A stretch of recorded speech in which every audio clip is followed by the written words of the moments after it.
Let's chat some rowing now over the weekend as we point towards London 2012. And geez, isn't the rowing going to be at one of the great venues in London? Well, they're all terrific venues in and around London for a lot of the sport, but rowing's going to be a belter near Windsor Castle, I think it is. The next person will know definitely where it is from the Australian rowing squad after their key event over the weekend. Kim Crow. Kim, thanks for joining us. No problems. Windsor Castle, is it?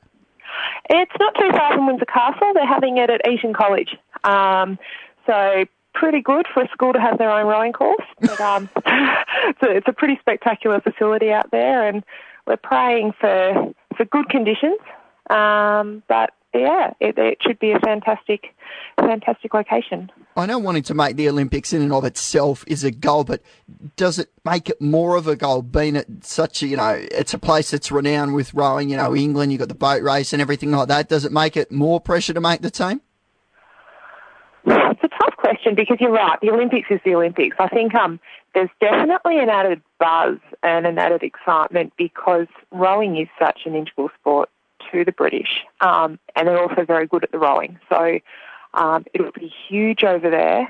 There are a lot of people talking about it, and particularly in my event, which is the double sculls, the British have won the past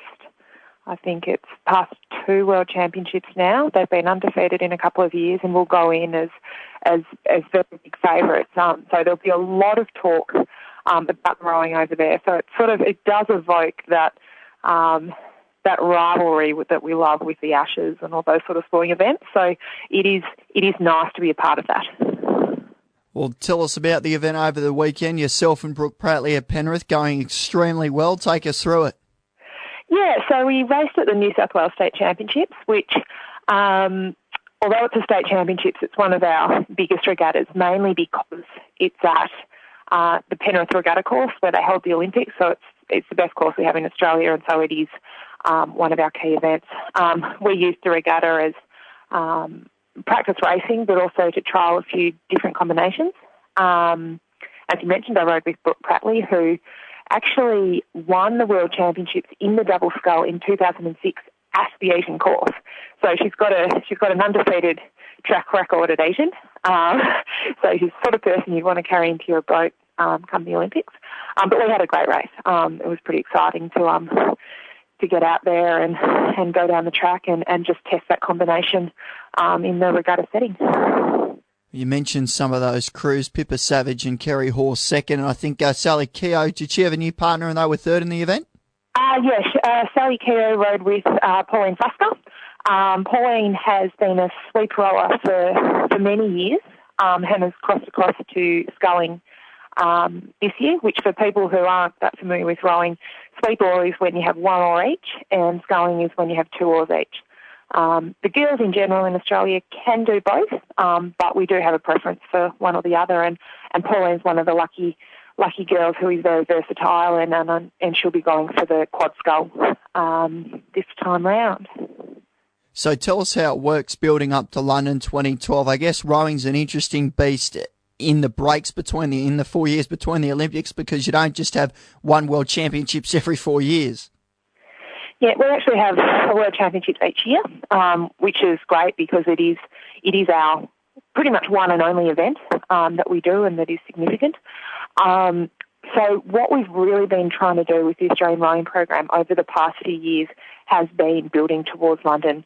So each year, although we really wanted to do well at the World Championships, we've always had the end goal of the Olympics in sight. And so there is a real buzz around the Australian rowing team at the moment, because we have a lot of guys like your Drew Giddens and your Scott Brennans and David Crawshays who have come back after some time out of the sport and will be hitting their peak fitness and form come the Olympics. So that's what we've all been aiming towards, making sure we've got the base work done in the early years of the Olympic cycle and really ready to peak come London. It is an intriguing aspect that you've touched on for some of, particularly the male rowers that have been away. We saw it in tennis with Kim Clijsters, and a few other athletes have done it. Notably, they've had time away for one reason or another. When a rower has time away and they first come back, what's eroded from their ability to row? I guess there are some things that you don't lose. You don't lose your experience and you don't lose your ability to race. What is the most difficult thing to get back is that training fitness. I think with our sport, we do an awful lot of training kilometres and training volume. And when you take some time away from the sport, it often takes a while to build up to the level where you can actually train with the rest of the squad. It can be difficult in terms of managing injuries and managing fatigue at those early, I guess, couple of months or even years of a comeback. I think there also is a little bit of a culture in rowing in this country that people will take a year off after the Olympic Games, spend a year in the workforce, earn a bit of money, maybe have kids. One of the top women rowers, Sarah Tate, had a year out after the 2008 Olympics, had a child, and now she's back rowing. Just to have a bit more of the life balance, but still remain really focused on that Olympic goal. Kim Crowe is with us, along with Brooke Pratley, over the weekend, claimed the double skull at the New South Wales State Rowing Championships. A lot of sports with innovation, 2020 cricket, fastnet, netball, water polo. Recently had a very good event at Icebergs, but a little birdie told me over the weekend there was a rolling grandstand at Penrith. Tell us about that, Kim. This is quite embarrassing, but as a rower rowing along the course, I didn't notice. I did hear about it though, and I think it's a fantastic idea because, I mean, for someone who hasn't been to many rowing events, it's probably not the most exciting sport to come out and watch as a lay person who doesn't know much about it. But I would imagine with a rolling grandstand, you'd actually be able to see the whole race rather than just the last very short portion of the race.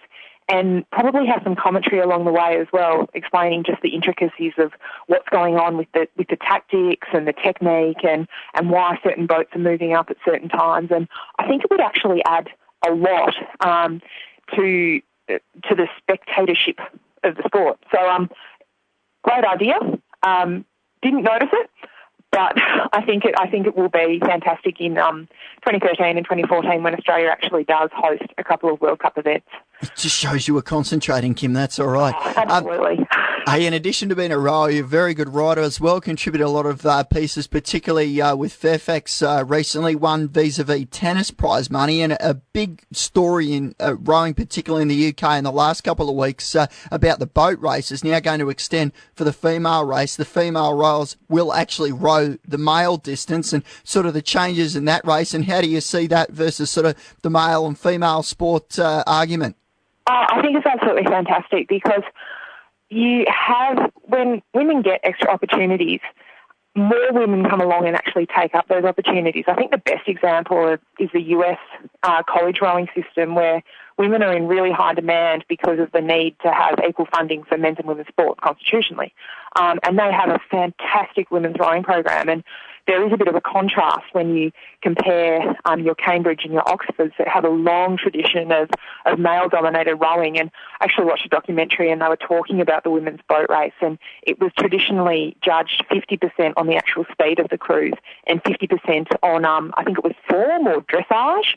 And it was just I think it just highlighted where women have actually come from to get to where they are. And I think it's a huge step for very traditional institutions to actually make the move and say women's rowing is important. Women can row. Women are just as competent and able to enjoy and excel at this as men are. Because the women's race in its current format, what is it, a third of the distance of the men's race? Yeah, I think it's about a third of a distance, and they hold it on a different weekend. And I think that's another one of the big keys, is that by combining the events, it actually gives people a bit of an insight into women's rowing that they wouldn't have otherwise seen when it is isolated in a different part of the program. And I see that as a big step forward and something that is pretty exciting, because the boat race gets huge publicity. Not only in Great Britain, but it's shown all around the world. and it is one of the showcase events of our sport. So I see that as a huge step forward. Yeah, it's an outstanding one, and of course we had Hardy Kubash competing in it last year. I think he unfortunately got nudged out there, but we've had plenty of Australian interest in recent years. Kim, we really appreciate your time on the show. Congratulations again to yourself and Brooke from over the weekend. Continued success punching towards London 2012, and we'll no doubt catch up again soon. Thanks for joining us. Great, thank you very much. Winning the double scull over the weekend with Brooke Pradley at the New South Wales State Rowing Championships, Kim Crow has been our guest here on the show.